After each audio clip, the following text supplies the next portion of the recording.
Gus, why don't you take the intro on this one? I keep commandeering the intros for the quarantine ones. Why don't you go for it?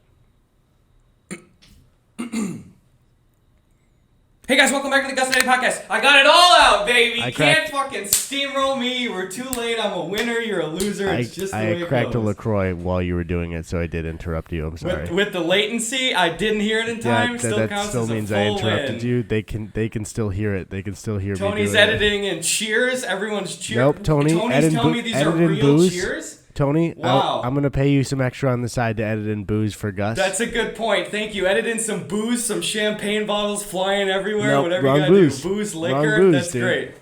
Good idea, Eddie. Thank you. This what is a too day chaotic. For Gus. We're too chaotic already for a video chat. Yes. Welcome back, guys. We're here. We're still inside. Yeah, no you know. Well, it's you guys get it. You get what's going on. Doing our own thing. I am hungover because we streamed last night. And I drank a good deal on stream, and it was very fun. But now I have a headache, and that's me right now. That's no fun. I wasn't planning on drinking last night, and I had 2 drinks, and I still feel as though I'm hungover, even though I'm not hungover. I must just be exhausted. Oh, man, yeah. Or maybe you just didn't hydrate a lot last night? Bro, I'm pissing every 15 minutes. That's the thing. I hydrated so much last night that I just know I have the amount that I drank on stream last night. I haven't drank that much in a long bit, and so I even hydrated a bunch, and it just didn't cut it because my body was still like, all right, you had enough water to fight this, but it was still too much alcohol. Yeah, you tried your best. The worst ones are the ones that you feel like you don't earn. Like today, I'm pissed. Where it's like I didn't earn this. Why do I feel like I have a hangover right now? Yeah, you didn't make the decision. The irresponsible decision like I did last night, so why are you dealing with those same consequences? It doesn't make any sense. You drank so much that we're both hungover today. That's what, guys, if you could honestly, if you follow us both on Twitch, it's twitch.tv/Eddie Burback and twitch.tv/GusTunes. We're having so much fun streaming. Dude, I fucking love it. It's so fun, and it's not... To not treat it as a job, like I'm never going to have a stream schedule. I'm just going to fucking do it as a side thing, and it's so fucking fun. Dude, it's the best. Like, I just am excited for this potential, like, because it's been a long time since I've been new to a platform, I feel like, that I've really given a shit about. And now it's like you encouraged me to get like the Stream Deck, setting up those kind of buttons, and now I'm like, well, I got all these other projects I want to do. It's like I want to do this Yu-Gi-Oh! Duel stuff on the side. Like we're playing through Resident Evil 4 with like Dave and Donovan and my buddy Ryan and stuff right now, and then we've got all the COD stuff with all the YouTube boys jumping in. Like what I've kind of too is just what I've been doing that I love is I love Modern Warfare Gunfight, and for people that don't know, it's rounds of like 2v2 or 3v3 where if you die, you're out of the round completely. And I love organizing these kind of gunfight gauntlet things where we have a bunch of YouTubers come in and verse each other. It's very fun. I love it a lot. It's a lot of fun. And that's it about Twitch. Moving on. Yeah. You ever think about the fact that for this podcast, like, I don't know, maybe when we were asking people questions early on when we thought we were like a guest podcast, you know? Yep. I would maybe think of a question or two. I have never, even in my notes app, once been like, here are some things to talk on the podcast about, or talk about on the podcast this week. Not once. Yeah, I don't write anything down. Sometimes I'll think of something ahead of time where I'm like, oh, maybe I'll ask Eddie this, but I'm not. We don't plan these out in any way. You know? Dude, I don't even think that. I'm just like in my head. It's just the dial-up noise, and then we start recording, and that's it. You could probably upgrade your internet, man. I don't know. Yeah, you know. Oh, also, I should mention that. I called, I wanted to upgrade, because we've been streaming, and for a second I thought it was my upload speed that was bad, but really, I'm just dumb. I was like, why does my gameplay look bad on stream? And then I checked my output for multiple streams was 30 frames a second when I was playing at 60 frames, because I'm dumb. But I was like, I still want to make my internet better, because it takes a while for us to upload the podcast to Tony, and also uploading YouTube videos, because I put 2 out in a week. I guess I'm a god. And which you've done like every fucking week. But I called Spectrum, and I was like, hey, I want to upgrade my internet. First, I want to make sure that my plan, I'm getting the correct speeds. I was. And I was like, all right, I'll upgrade my internet. And she's like, okay, that'll be $20 extra a month. It'll double your upload and download speed, or at least raise that capacity for it. And she's like, looks like you don't need a new router, don't need a new modem. So it's just $20 extra a month and a $50 activation fee, and then you're good. And I was like, sorry, you said that nobody's going to come here and I don't need any new equipment? She's like, right. I was like, well, then what am I paying $50 to activate for? She's like, oh, well, it's the extra stress on the bandwidth. I was like, isn't that what I'm paying $20 a month for? She goes, huh, yeah. Let me find it really quick. And she was clearly working from home and was very nice, and I was not being rude to her. She looked for 15 minutes. Like, clearly, I think she was really trying to find the answer. I think she really believed there was an activation fee and a reason for it, but I believe it's just Spectrum just trying to bleed everybody out of more money, you know? Yeah.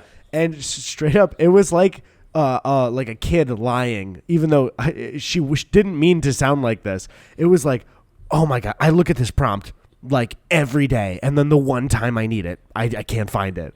It's just like, if you looked at the prompt every day, you'd know what the $50 was for.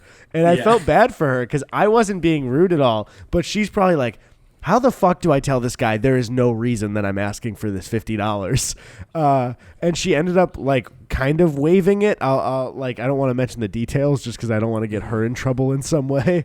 But I was just like, I'm not going to pay $50 if you can't tell me the reason for it. And it's really, I think it's just Time Warner being like, yeah, if they're going to pay for extra internet, they probably need it. So we'll just charge them this activation fee because they have to pay it. Yeah.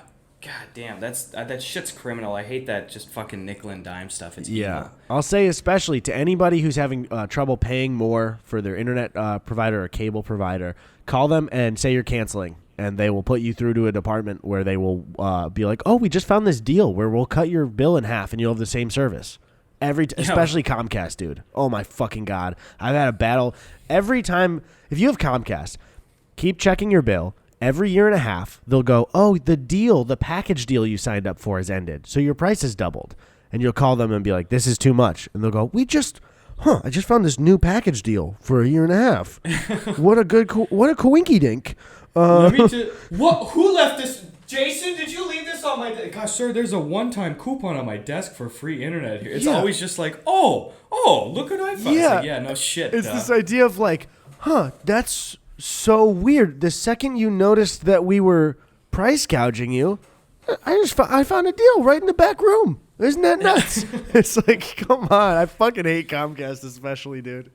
Dude, I hate it. I've hit so many problems personally with like on the Amazon front with a lot of that shit, and now it's like my account is essentially irredeemable in their eyes. Well, the thing is, talking to Amazon customer support is like yelling it out the window. Like, it's not, they don't have. There's nothing. I hate, they'll also be like, you'll get something like, say you get something really big, like you ordered a TV stand. This didn't happen to me exactly. And you're like, hey, Amazon, a big part of the TV stand is busted. And they're like, okay, ship it back to us for a refund. And it's like, I have to repackage and lug a TV stand to the post office and ship it back to get a fucking refund? Like, come on, dude. Yeah, like if it's a broken issue, how do pictures not suffice? You know? That's the thing. This is the thing. Because it's like, does it look like I could use this? I can't. I'm not doubling up on you here. Give me another fucking one or just give me my money back. It's because Amazon knows nobody's fucking shipping it back. I don't, dude. I have missed out on multiple refunds because what am I going to, like, especially if it's something for like $30, I'm going to repackage it and spend part of my day going to the post office to ship it back to then get a refund or Amazon credit in 2 weeks and then buy the thing again. Come on, dude. Yeah, no. And it's ridiculous. Fucking Bezos is on his way to being a trillionaire and I can't get a $30 fucking refund, dude? Insane. Dude. All my homies hate Jeff Bezos. Preach. Dude, yeah, I can't get shit from Amazon anymore. And it's like, the thing is, every time I specify, I've had a lot of either packages being misdelivered or probably some theft shit because I've just had stuff stolen. But that's why every single time, again, it's like even during the quarantine, I mean, Sabrina and I aren't leaving the goddamn apartment like 98% of the time, if not to take this dog out for a damn walk, in the yard. Mm-hmm. And then, so it's like if we're here, we're going to get a package the second it's dropped at the door. No one's stealing that shit. And I know that delivery people have the most difficult job ever, and I'm not individually faulting the delivery guys that continually choose to not leave it at my door. They got a crazy rush going on, but Amazon should then fucking refund you if it gets stolen. Yes! Because I have triple said in all my order details, I have typed out, I said I expect this to be left at the door. I said, please have this be for signature. Because when I'm ordering technological stuff, the Stream Deck was what, $200? It's I said, I want to sign for this. Don't deliver it unless I'm at the door signing for it. Yeah. So I have that. I said, take a picture of the order when it's there. And that won't happen most of the time. So it's okay, I get it. That dude was slammed. But Amazon, you have this information where I triple said, you have to fucking do this. I expect a fucking refund. But again, it's you call in and it's outsourced to somewhere. And then what am I going to yell at some poor, horribly underpaid worker who's just going through hell every day? It's a batshit technology one that happened to me a couple of days ago. So I got this is just a nice thing for the TV down here. I got a left and right. I got my own kind of speaker setup rather than the sound bar. But sure. So I got two Sony bookshelf speakers for a left and right channel, and then a Sony receiver for the stereo shit. Yep. And they were both left in the mailroom. I went down there, and even though I had ordered them on Amazon, they weren't in Amazon packages. So there was two surround sound, as a package deal boxes that were just the Sony boxes of the product. So if you wanted to steal it, you could get a full 2.0 surround sound setup in just a two boxes because you could see it. Insane. And so Tony literally said, Tony was stereos and speakers are literally the joking tech thing to steal. And they left them out for everyone to see. And I didn't get a notification for it. So I came down there and they were there for 3 hours. I'm so shocked they didn't get stolen. That is a fucking miracle, especially in that mailroom. I have 3 different photographic sets right now of packages being ripped open where it's clearly someone's coming in there. There's no fucking cameras. They just rip them open and leave. And it's I'm saving all these and it's what do I do with them though too? Is that what happened? Because I had I had some I posted about it. I made a little or assembled a little shelf for my room. And the package was torn open, but the particle board wasn't damaged. It looked like somebody just had cut it open to look inside. I think there's a couple of peeking things. Yeah, we got a couple of peeking toms down there. Yeah, There's an old person in our building who you know who it is, Eddie. We've ran into them a couple times, but I found one of their packages out there a couple of days ago. And Did you see the name on it? Yes, I did see the name on it. So we have full confirmed. confirmation. Full confirmation. Okay, guys, we can't talk about it at all, but I so wish we could. I know. We would literally have to talk about it in the future when we move. So we'll see you remind me in 5 years. Yes, exactly. But I saw it and I was oh, that's nice to have full confirmation. And I went and I delivered it outside that person's door. I rang the doorbell, tucked it around the corner, and I left. I didn't have any interaction. Didn't want to bother that person. But it's just that package was fully open too. I regularly see shit with the corners cut off with the little flaps open up. It's someone's peeking then trying to make those split-second decisions. Is this worth stealing? Nah, fuck it. I don't know how they didn't grab your speakers. It's outrageous. Yeah, dude. I'm just glad that they didn't. Yeah. I'm so excited. I actually got it. Tony helped me figure it out. One thing, I'll end the tech talk in a moment, but I think we both. I have no problem with the picture quality, but I hate the UI of LG TVs so goddamn much. They're so slow and shitty, and there's ads on them. So I actually got, even though we were just shitting on Amazon, I got a Fire Stick, the 4K Fire Stick, and it's simple because I couldn't get the surround sound to work with a regular TV, but it's through the Fire Stick. Now all the smart stuff is way better, and it just works perfectly with my stereo, and I got the whole setup. So I'm ready to just watch some fucking movies because after we're done recording this podcast, I'm going to take a good 5-day break probably from streaming or doing anything. I released 2 videos in a week, And then also we did the podcast, and I've been streaming, and it's like, I just gotta fucking just sit in a dark room for a little bit. Yeah. That'll be nice. I like that reset stuff. I hope that, especially with the afternoon streams that I've been doing, like those feel so extra casual. So I hope that those don't ever feel like, oh, I gotta fucking do this now. There's one thing though is I love the afternoon streams because Tony and I have been doing that. We'll do Gunfight together, just me and Tony. Also, Tony's been on most of our streams, especially most of mine, guys. So that's fun. I've found though midday that when I click end stream, I'm like full energetic, and then I click end stream, and then my body's just like whoa, you know. And I don't feel, I'm not like being extra energetic. I end it, and then I think it's just like, oh man, I'm not alive anymore, and then there's just silence, and it's weird.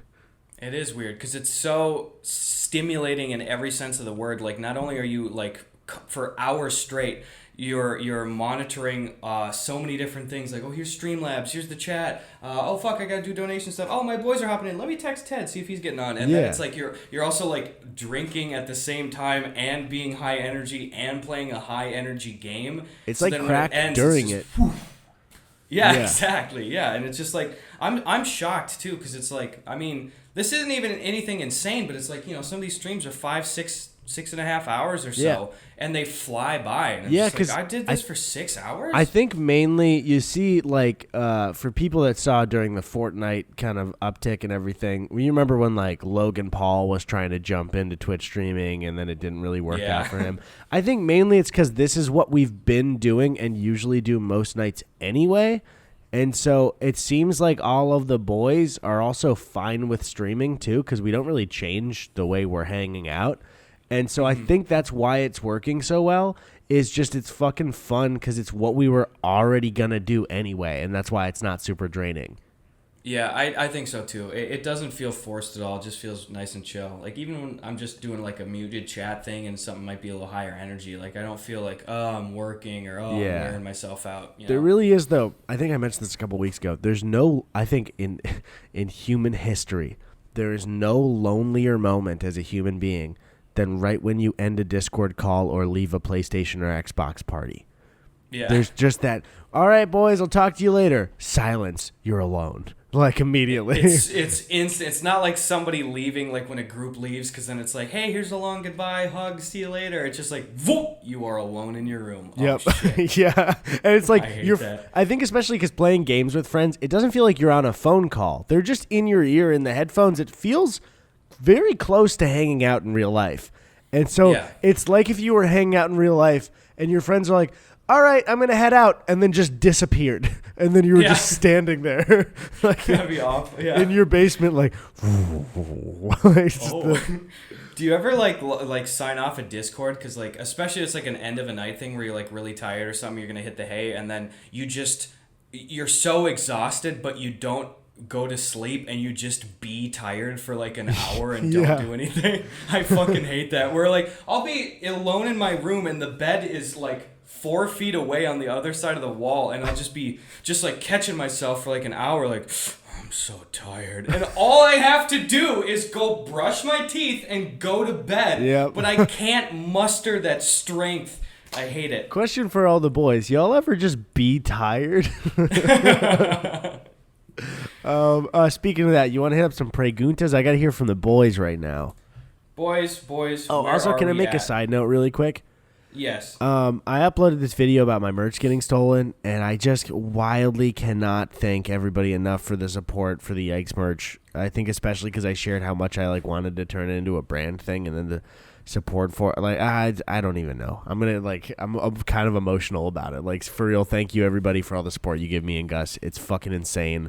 I don't think, and this is not fishing for compliments for both of us, because I think we're some pretty nice guys, but the level of support that we receive, we do not deserve. It's like, you know what I mean? Like how nice people are. It's like, it makes me almost feel guilty. Yeah, I always feel like I do feel elements of like imposter syndrome sometimes. Where it's just like you don't need to do that. Like, I'm just glad you're here. I feel that like, for you too. Yeah. Shit. Damn it. Just kidding. Sorry. not to tread on your merch thing too, but not right now, but coming in a little while, I have fully revamped my own merch stuff, and we're working with some great people, and I will have some merch out hopefully soon. Fuck yeah. But look forward to that. In the meantime, Eddie's Yikes stuff is top notch, top quality. Thanks, buddy. And we also have sometime, I don't know when, but we got some Boy Support Boys stuff. Yeah, I know, and I'm not going to mention the date. I don't know if I talked to you. I had a full call about kind of organizing what's going to happen. I should probably update you more on that.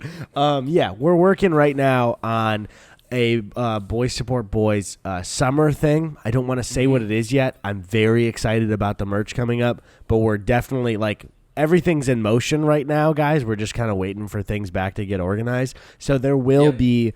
I think I love to. It's not like. What I love is for me now, Yikes is becoming this brand thing where I want it to kind of exist outside of me. And then you have your merch, which I'm assuming is still is a branding thing, but has to do with your videos as well. And what I love is for me, Boy Support Boys is now becoming this thing where we get to do cool merch that's also inside jokes. And I love that so much. Mm-hmm. And so, yeah, we got a couple of Boy Support Boys items that are being made, and I'm very excited about them. Yes. But I think Ian and our boy, is our boy's name public who works with the design department stuff? I put it in my video, so it sounds like you didn't watch it. I haven't seen it yet. I'm sorry. No. Moving on to the Preguntas. We got some freaking Preguntas from here. Anonymous65. Why is Gus such a bad friend? Whoa. Weird. I have another I don't know, answer guys. over here. I'm just seeing this question now, so I'm really shocked and surprised. Is it panicking in here? Is that just, or does it feel different for you too? You have a question? Yeah, I got one here. Follow us on Twitter at Eddie Burback and at Gus Buckets. Ask us your preguntas. That's questions for our English-speaking viewers. I have one here from at Jar Jar Jacobs that says, do you think the big social media platforms will stick around for the rest of our lives? Or in 10 years, will we be talking about Twitter and Reddit the way we talk about MySpace and Friendster? I think we're past. I think we're definitely, there's room for new social media, something like TikTok, but I think we're past the days of rising and falling of most social media. I feel like Twitter and YouTube will for sure stay around.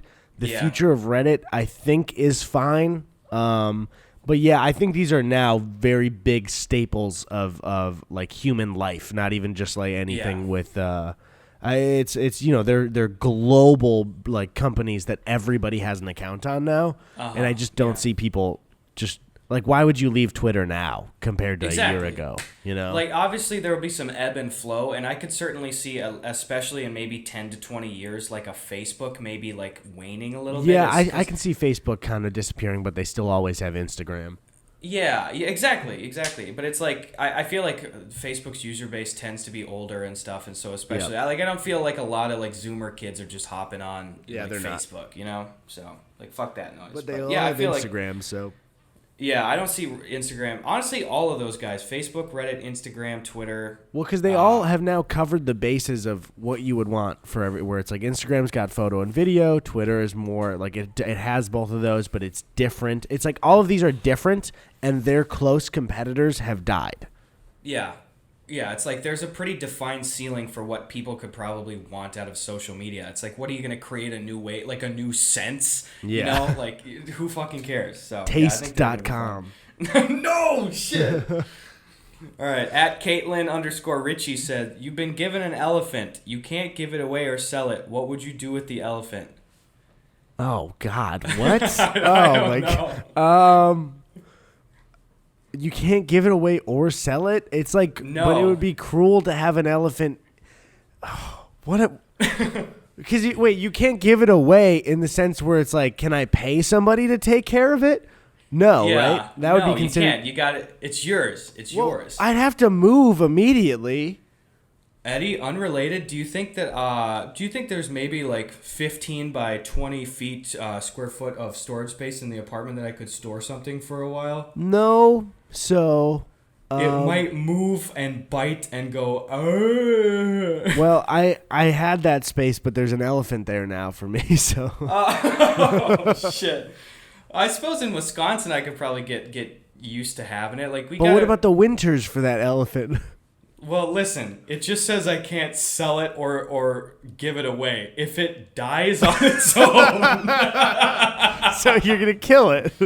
I am not doing anything. The killer goes by the name Jack Frost, to be exact. Exactly.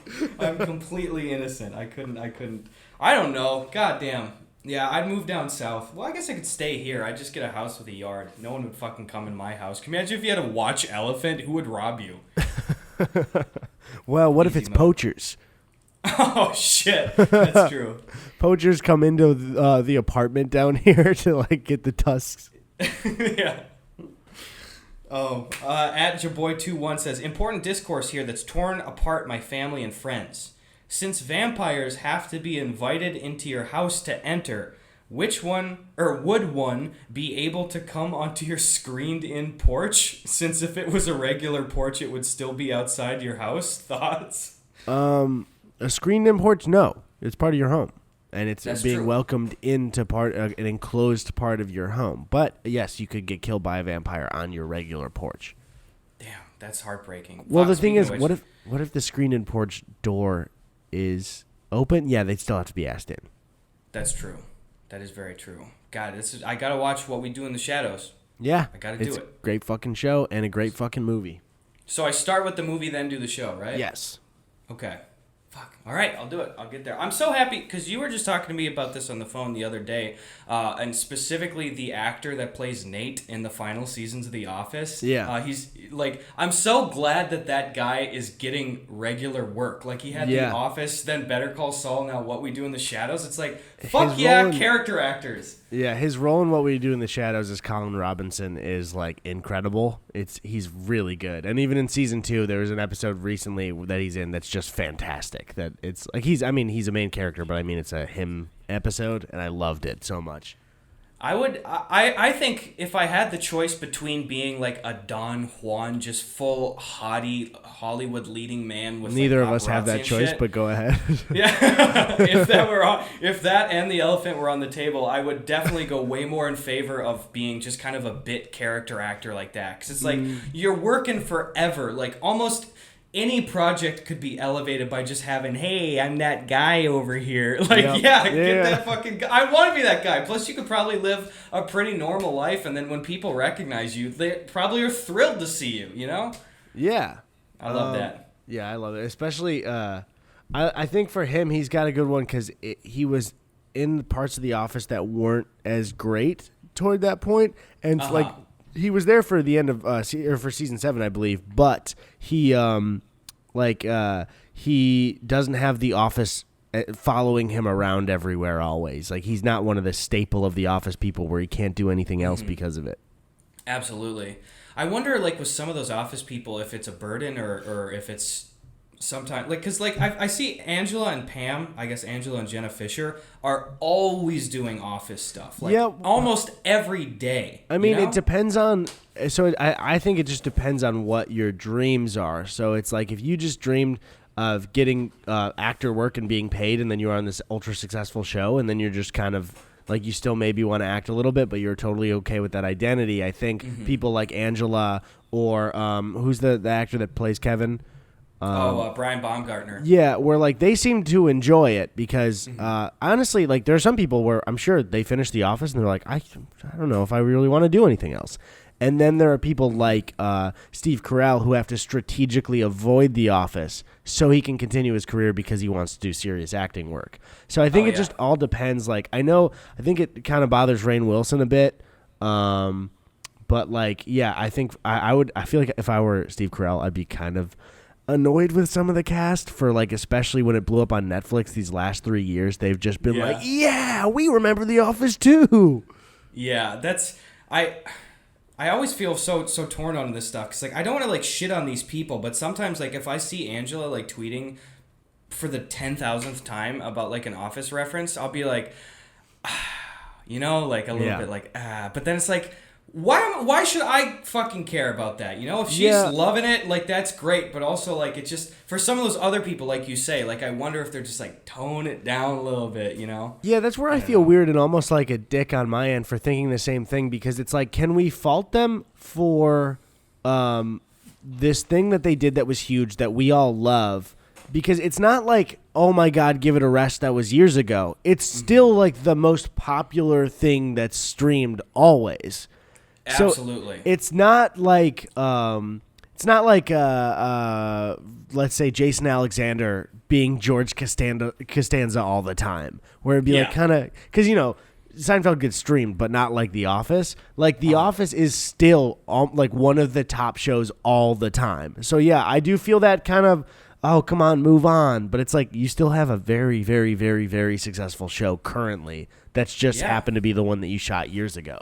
It's so weird. Yeah, like just imagine every single day there probably are minimum hundreds of thousands of people watching what you did. Oh, like, I'd say millions for sure for The Office every day. How do you exist in that kind of a world like that? I can't imagine. And then again, it's like this was for most of those people, that was 10 years of their life, and maybe 10 of the best years of their life. Like, how do you recalibrate like just every part of your life after that, Yeah. Also, I know when shows used to get syndicated, you get a giant paycheck and residuals. Do they get that for Netflix? Or how does streaming work for actors in shows?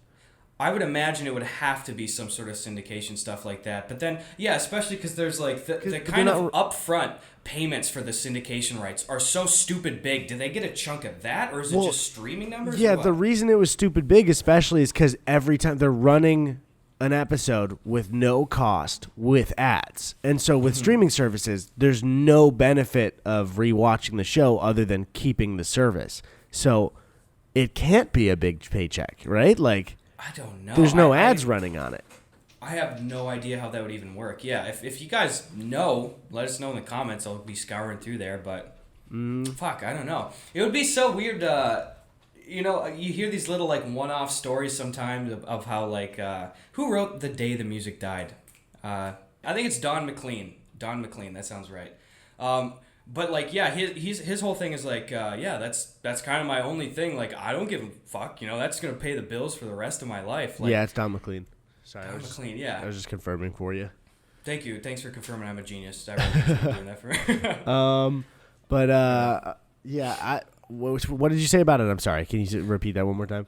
Well, it's cool when those people that, separate from The Office, because The Office doesn't feel like a one-hit wonder kind of thing, like a song or like a movie or something, because it's like, this is 10 years of this, But like, I'm happy when it seems like people that just kind of have that one big thing in their career seem really happy and have come to terms with it and stuff. Like, I was watching a lot of videos recently from Tom H. Wilson that got recommended to me, and he plays Biff Tannen in the Back to the Future series. There's something happening on YouTube again because How the fuck? Dude, he's like 10,000 subscribers. How did you see that? I didn't get I got a video of him and Christopher Lloyd at a convention talking about how they were afraid of getting fired when, what's the fucking actor? Is it Eric Stoltz? Eric Stoltz, yeah. Yeah, when he got fired.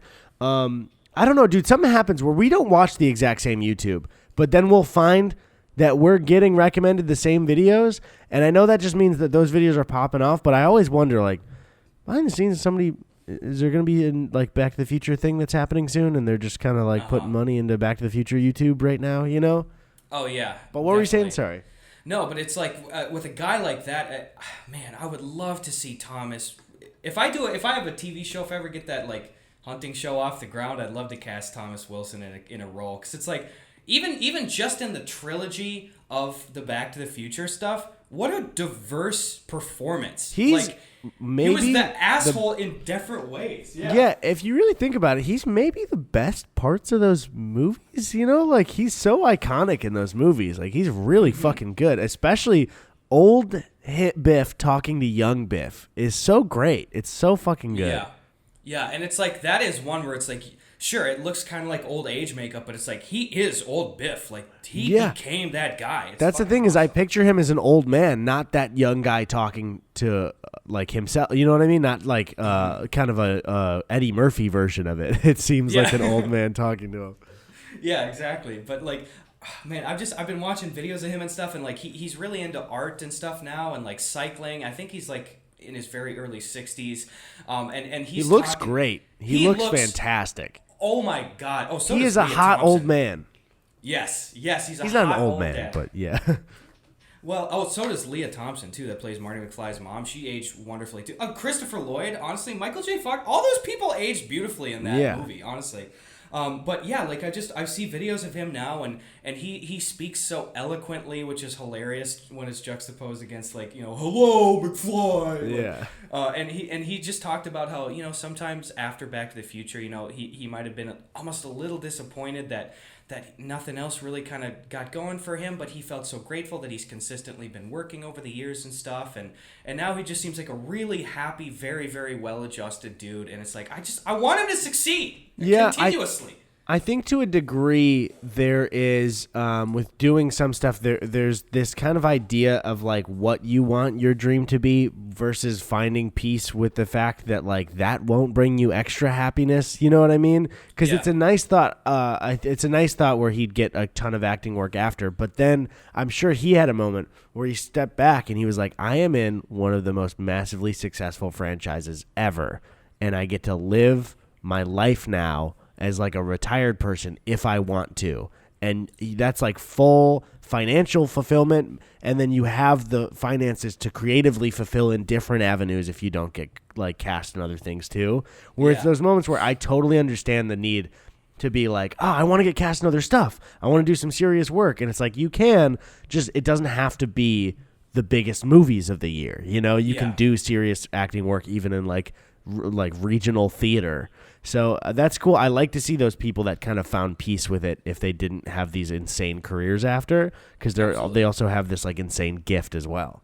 Yeah, and I could definitely see how it would be frustrating for those people because, I get it. Performers and actors, to some extent, there's a heightened level of being self-centered, I think. Like you believe in yourself. You think it's like, I'm fucking good at this. I could be an actor, a performer, a musician, or whatever. And then when for long after that big thing, if that's what mostly everybody knows you for, I could see how it wouldn't be a bitterness of like, fuck that thing, I'm sick of it. It's just like, well, I could do other stuff too. Yeah, no, I totally get that, especially if like, because Biff is such a kind of dumb character. I totally get that need too, especially if like then maybe if it follows you around and you try even to do some smaller work, it still won't like follows you. I totally get that.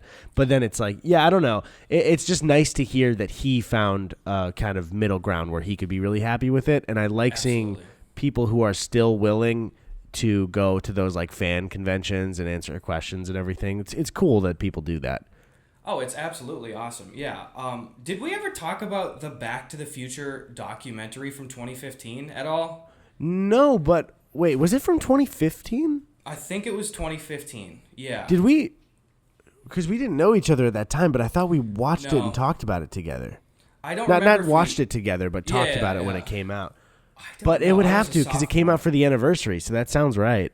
Yeah. October of 2015. So that would have I would have been a sophomore in college. Maybe we rewatched it around the same time. I think so. I just remember us talking about it.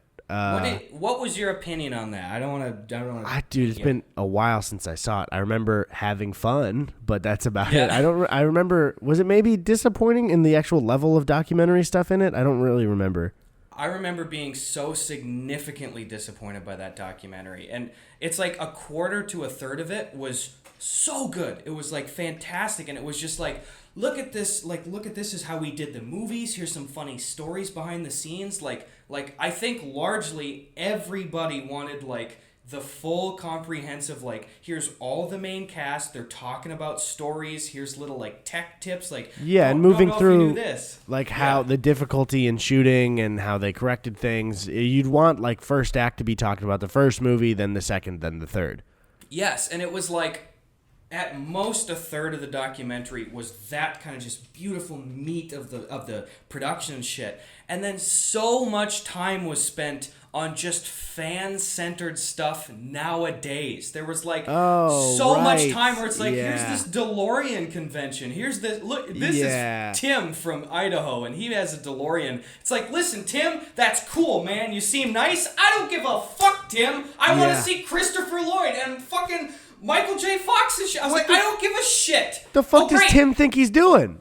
I'll beat the shit out of Tim. I'll hit Tim with a DeLorean. I'll go more than 88 when I hit you, Tim. I don't give a shit. I'm going 110. I'm flying past that whole 10-minute section that was the fucking mini golf charity tournament where it was just the mayor from Back to the Future 1 talking. Who gives I'm sorry, man. Come on. That's not what I wanted, dude. They teased that shit for so long and it was so disappointing. Dude, I still think it's the funniest observation of Back to the Future, though, is that Back to the Future makes it seem like Marty McFly stole rock and roll from black people. And it's just like I never thought about it until I read that, and I was like, holy shit. Here, wait, ready for this? Yep. How the fuck? Tony hung up on me. Oh, no, it says missed FaceTime call. I thought Tony was so fast that he hung up on me. He knows, dude. He's getting wise. I'm just saying podcast to him. I really thought he hung up as I clicked answering. That was insane. But yeah, what's up? I had one final thought on the documentary, and it was just something that I just kind of rolled my eyes at, and I felt bad about a little bit. What's up? So again, as they're talking about all of the cast members and like the experience of their whole lives and stuff, like they just paid so much attention to some of the side characters where like there really was a lot more than expected screen time from the dude that played Mayor, is it Goldie something or whatever? Yeah, I forgot his name. It's like in the first one there's that microscopic subplot, it's so tiny, of this dude that's running for mayor. I think it's Goldie. And isn't it like in the future then his like grandkid gets elected mayor or something? Yes. Yeah, right. I remember that being in the back. Yeah. But again, it's like he got so much screen time in the documentary, and this dude, I can't remember the exact quote, but he made it sound like it was happening to him nonstop all the time, and he's like, I can't even like go out anywhere with like all the time people are coming up to me and going, Mayor. Buddy, and I'm just like, that's not fucking happening. Maybe at the fucking DeLorean convention, but not out in the real world, dude. There's no way. He is unrecognizable as that character right now. And even if it was a week after the movie came out, maybe 10 people tops are coming and saying that. Yeah, like, dude. Fucking. God bless you. No way. I'm pretty confident if he put, I don't even know what he looks like now, but like if he's aged, because you said he doesn't look like he used to. If he put a hat on and like a hoodie and walked through a Back to the Future convention, I don't know if anyone would recognize him. I really don't. Like Mayor Goldie Wilson, because he was dressed up in the diner thing, like in the outfit, so he had really short hair, and then he had the diner outfit on. Right, but he was so young in that movie. And it's been so long, you know? And now he's a much older guy. He's 62. He wears trilby hats and has long dreadlocks, you know? Okay. Oh, yeah. So he looks nothing like... You don't look the same. I'm sorry. Like, I don't know. It's like... it's almost like... It's a weird example because Elijah Wood ended up being famous, but it's like Elijah Wood if he did nothing else, being like, everyone's always telling me I'm the arcade kid. And it's like, no, that wouldn't happen. That wouldn't happen. Like, now it's tied together. But if he had done no acting work after and looked like he did now, people wouldn't just be like, what the fuck does Elijah Wood say to him? I don't even know. It's something about the game being like for babies or some shit. Or I don't even remember. Or old people. I don't. Dude, okay. We've talked about this on the podcast before. This is the last Back to the Future thing. I can't believe for all the anniversary stuff. Yeah. How colossally stupid Pepsi was with the fucking anniversary, because everybody was just saying, make the cool future bottles. That's all we want. Everyone will buy them. And then they were like, hey guys, guess what? I think it was like a week after the anniversary. We made the bottles.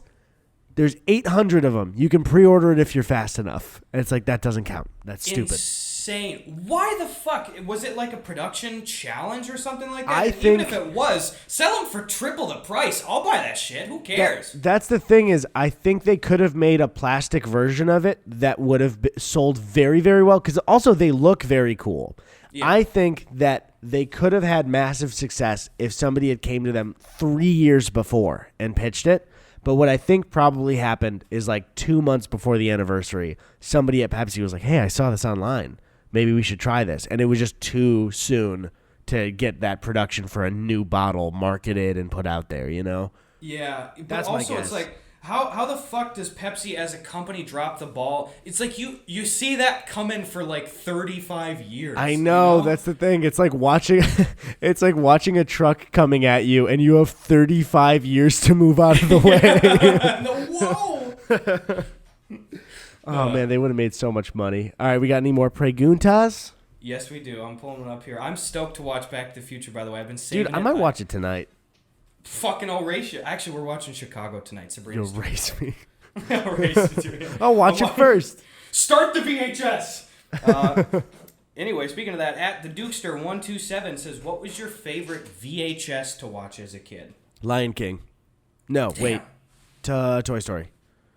Oh, that's such a bop, dude. That's a fucking banger. Yeah, dude. we had some good ones. I know. When I'm picturing the VHS collection in my old house, and I'm instantly seeing Toy Story, Lion King, Jurassic Park for sure.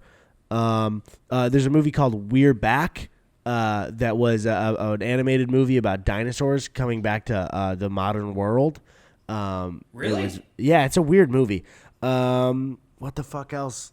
I can't picture any other ones right now. We had a pretty good collection because my sister is 5 years older than me. Won't say her name. Fuck you guys. And I just say it instantly. So we had a good deal of movies collected, especially kids' movies for all of us. That. What about you?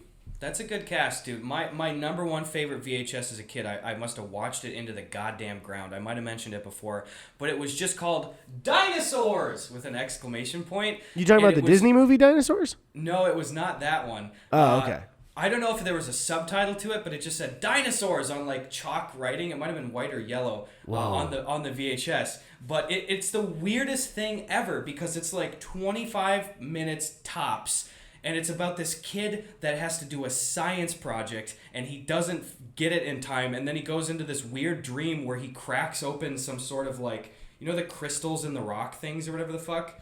Like he cracks open one of those big things, and there's like an agate, starting with the letter A, nothing else, inside, and he goes back in time, and then like sees all the dinosaur shit, but it's starring Fred Savage. Whoa! Question. Yeah. When quarantine is over, for your channel, can we do a joint commentary video where you're reliving it and I'm seeing it for the first time? I would love nothing more, Eddie. That sounds splendid. All right, guys, when quarantine ends, please don't let us forget about that because I really want to do that.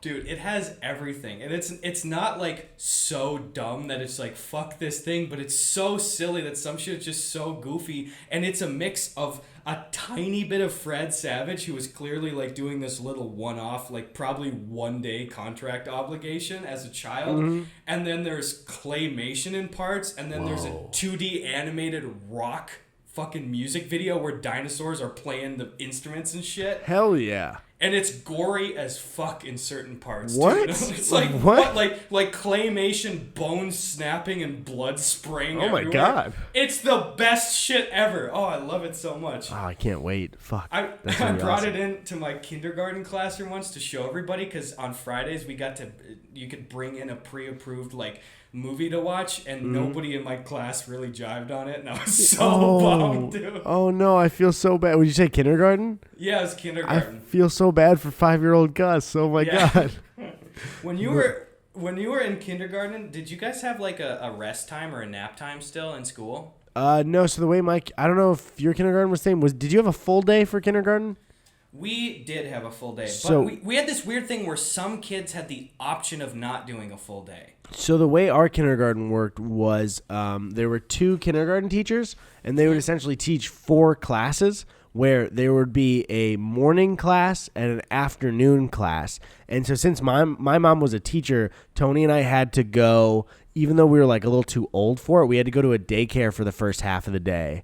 And then the daycare it was like kids that had to be somewhere before the afternoon class, and then it would take us all to kindergarten. So I still had like a full day of school, but my actual elementary school only had a half day for kindergarten.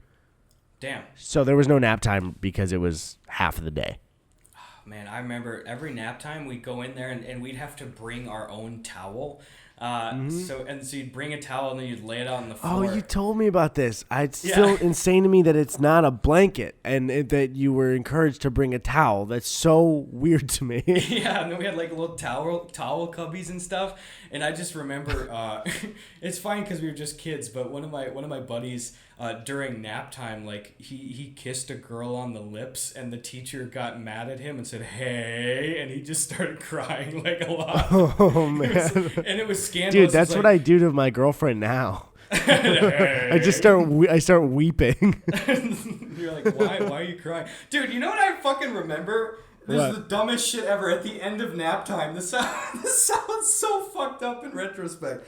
At the end of nap time, we had this teacher that was the only guy teacher in the whole school, and everyone loved him. He was the best dude ever. He was so fun. Like during recess, all the other teachers would kind of just stay around by the building and stand, but like this dude would like come onto the playground and like play games and chase us around and throw footballs. Like he would play with us every time. And we're always so excited. Like the teacher's playing with us, you know? Yeah. My favorite teacher ever, the one I mentioned from 5th and 6th grade, he would play football with us at recess. I love it. God, it's so cool when teachers do that.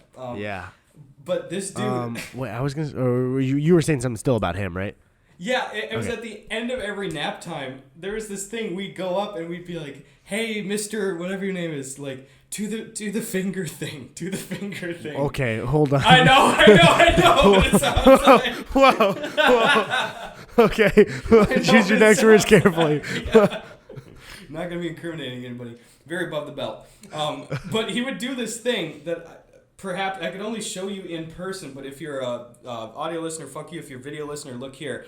Have you ever done the thing where you can bend your finger, like curl it all the way down, and then if you push it, it applies this weird pressure at your joint where it hurts really bad. And we would go up and we'd say, "Do this thing," and he'd go, "Okay," and he'd like push the fingers, and it was like a game of chicken to be like, "Oh, okay, stop." Wait, as in back, like away from his palm? No, like it. Hold up the number 1 to the camera where the inside of your finger is facing the camera, and then bend it all the way down. Wait, so it's like, what do you mean down? Like which? Like just down? Like bend it towards your own palm, so it's like you're curling your finger in, kind of. Okay. You know? So then once it's curled in, you pinch that first big like knuckle joint. You know, the one like the part of your finger that's like 2 inches long. You pinch that joint and really squeeze it so it starts bending more than it's naturally able to, and it gets to the point where it goes like, "Oh fuck," and it hurts like really, really bad.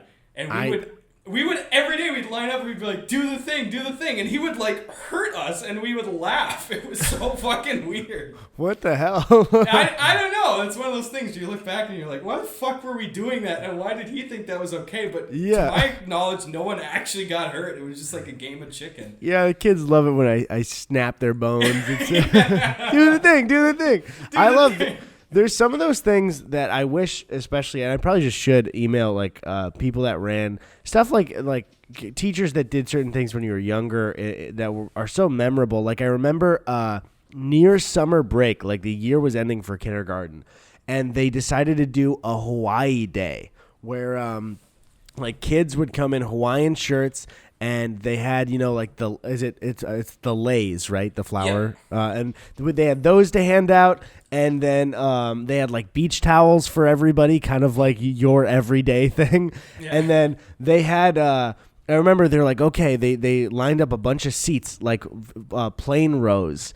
And they like played some music and they were like, all right, we're taking off. And they took us down the hallway to a room to watch The Little Mermaid, and then like they had us do the same thing for the plane to come back. And I just remember like that was such a special day for me as a kid that they worked so hard to kind of make it feel very fun. That I still remember it, and it's like I hope those adults that do that stuff for kids like know how important it is to people. Oh my God, yeah, those things that feel like, wow, we're not supposed to be doing this at school, like, whoa, yeah. This is school. Like I've talked before, one one of the kind of OG bits about talking about that Michael oof owie ouch I'm choking on ice like that thing. Yeah. That happened at one of the school sleepovers where like the teachers would make a whole like fake plane setup and say like we're flying to Venezuela, the thing that we've learned about all year, and then they'd have like Venezuelan food and activities. And then I remember every year at the school sleepover, and it was just for our Spanish immersion class, this kid named Dylan would bring in probably tens of thousands of Legos, just like tubs and tubs of Legos. And all night in the gym, there were these different activity centers. There were like cool little like climbing games and shit, like face painting, like mini dodgeball areas and stuff. And then there was this huge mat where Dylan's mom would just hang out all night, and you could go over and you could just dive into this Lego pile and build for hours until like 3 a.m. It was like so cool. I like the idea of setting up like maybe signs for the stations, and it's like jump roping, coloring, Dylan's mom. I know where I'm going, baby. Shout out to Dylan's parents for doing that. That's fucking awesome. Yeah, dude, that was pretty rad. I love that kind of shit. We got another Pregunta. Also, I miss mail, man. I miss getting little gifts from everybody. Yeah, I miss mail too, boys. Again, if you're listening, please don't send in any mail right now. We haven't been able to go to the post office now for a couple of months. If you got a package there, we're definitely going to get it at some point.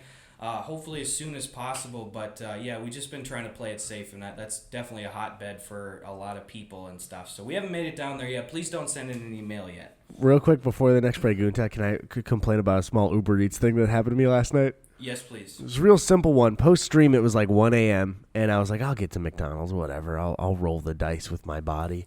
Yeah.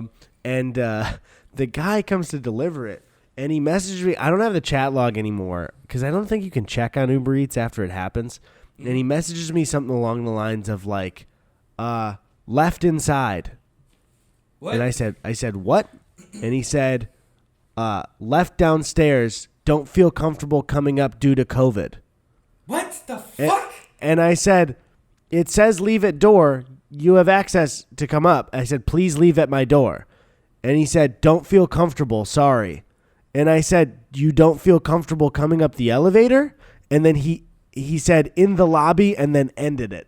Ended the delivery. Dude. And so I like reported it because it's just like, don't leave my food on a bench in the lobby. What the fuck? Especially during coronavirus stuff. I don't know who can fucking touch my shit then. Like, what the hell? Also, it's like on the bench, it's like how many fucking people's asses are there every day? It's Exactly. like a leather-coated bench. It's not like a hard surface. Like, that's fucking gross. And especially, it's like, I get maybe touching the surface of an elevator, but it's like, that's... And the thing is, he was hanging around waiting for me to come down there. And it's like, you're making it more dangerous of us to have contact then. And again, it's like, I've been, just so people know, I'm sure you have too. I've been tipping people like super extra who are doing the leave at door and like, because they're making everything safe and they're taking a risk by doing it. And I appreciate that. But it's the thing of like, you got to come down here. I'm going to leave this where anybody can touch your food and contaminate it because I don't feel comfortable going up the elevator at 1 a.m. And it's like, what? Yeah, you know? I don't get that. That's a heightened level where it's like, if you're that worried about it, like, why are you still doing Postmate stuff? Like, if it's like you won't go into an elevator, I don't know. Yeah, I don't know. I get it. Like, everybody's different with their approach to it's like, the way he safe. delivered it, though. It's exactly the way where it's just like, okay, well, come on, though. If he had messaged me and just said, hey, I'm very sorry. I feel very uncomfortable using an elevator right now. Do you mind coming down to the lobby? I can leave it somewhere safe. I would have gone, absolutely, man. Yeah. But to just be like, left it here, don't feel comfortable. And it's like, come on. What are you doing? All right. You got a Pregunta? Hell yeah, dude. At Cameron Wrestle, speak of the devil, what do you boys order at a coffee shop? If I am normally... it's probably an iced Americano. I'd like getting, that's if I'm just at a coffee, like getting coffee. Yep. If we're getting breakfast, it's a hot coffee. And then sometimes I'll get like some kind of sweet, more like, one of the more kind of, what's the fucking one? Like the iced white mocha from Starbucks is like a dessert that I'll get occasionally pretty much. Oh yeah. that's the good shit. I always prefer cold drinks. I'm not a huge warm drink guy. If my caffeine intolerance is not an issue, I will have an iced Americano black, and then I'll maybe put a little bit of sugar in the raw in there. Otherwise, just decaf when I can find it. Decaf iced coffee. It seems I loved an iced Americano, and then if I'm having a breakfast somewhere, just a black coffee. Yeah. I found as an adult, for some reason, my taste buds really like some of those very bitter, harsh tastes. Like I like whiskey and I like black coffee, and none of it makes sense for my brain. I don't know. When I started liking it, I was so shocked because it's just like, why do people like tastes like that? You know what I mean? They're not pleasant, but they are for some reason. I remember as a kid taking a sip of coffee and being like, oh, I feel confident in saying I am never going to even be able to have a sip of this. It's so poisonous. I remember thinking the same thing. And now it's like, yeah, I'll fuck it up. Like if there's, dude, I will drink like room temperature black coffee. Like if I'll just be like, okay, fine. And I won't be too fucking bothered by it. Yeah. All right, here's one for you. Here's a bop. You ready? Okay. At 80 JFKLH, who had it worse, Shrek or Fiona? Fiona. Do you think so? Yeah, well, because what had it worse is in, we're just assuming throughout the whole thing, right? Oh, yeah. Because Shrek, yeah, sure, people are afraid of him, but for the most part, he was pretty content most of his life being on his own. And then learns that like he could have a better life through that. But Fiona was just fucking stuck in a fucking castle for like her 20s. That's very true. Yeah, and also dealing with all the family drama bullshit too, and the pressures of that. Unreal. Yeah, her dad wasn't honest about being a frog her entire life. Yeah. Dude, can you imagine if your dad just called you up and was like, "Hey, Gus, so I've been a frog for these many years." You'd First, be like, I just gotta say. Ribbit. How do you fucking come back from that shit? I don't understand. I think Donkey had it worse out of everybody, though. He was like kind of like a slave for a bit, right? He was like a slave, and he was like... I feel like Donkey's personality is such a testament to his upbringing, because like he was always like kind of mistreated and overlooked, and I feel like he really always had to overcompensate and be like, look at me! Yeah, it makes sense. And then he, for all of us... we all watched him have children with a dragon, and every kid was like, how does that work? It's just like his whole body could have fit in there.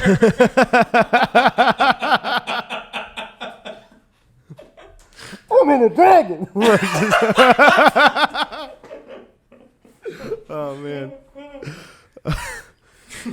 I'm looking down. Yeah, anyway. Shrek is a fucking classic, dude. I hope the new one is good. I have a lot of faith in it. It just... Shrek the Third is so bad that... Yeah. And then it's like the fourth one's like, okay, but it's not classic. The fourth one is really bad, too, in my opinion. It's better than the third one, though. I don't even... To be honest, I don't remember the plot of the third one.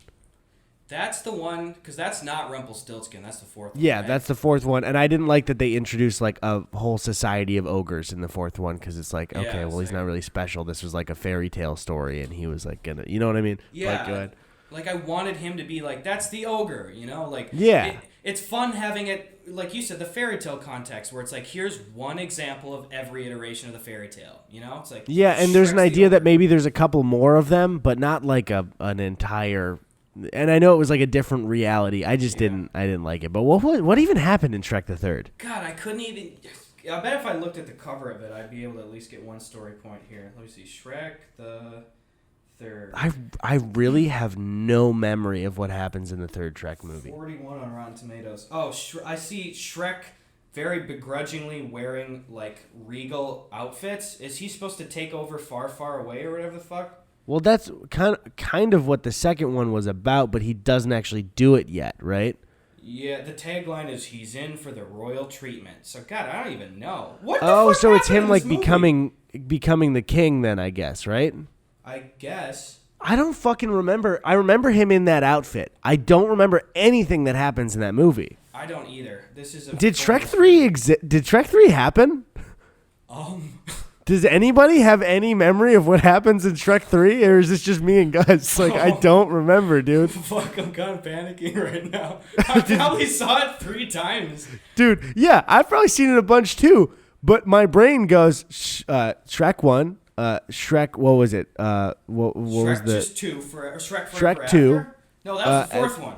And then Shrek Forever After. The 3rd doesn't exist. Yes, there's a cover and a Rotten Tomatoes score. As far as nothing happened. Those are the 3 movies, and they just decided to do 1, 2, and 4 creatively. Ow, bro. I really don't remember a single fucking thing from that movie. I don't remember. I remember more about the Halloween special than I do about that. Yeah, movie. Dude. That's so funny. Fuck. That fucked me up. That's it, I guess. I'm done. I can't recover. We'll just do a soft out for this one. Yeah, soft out. All right, I'm gonna walk away.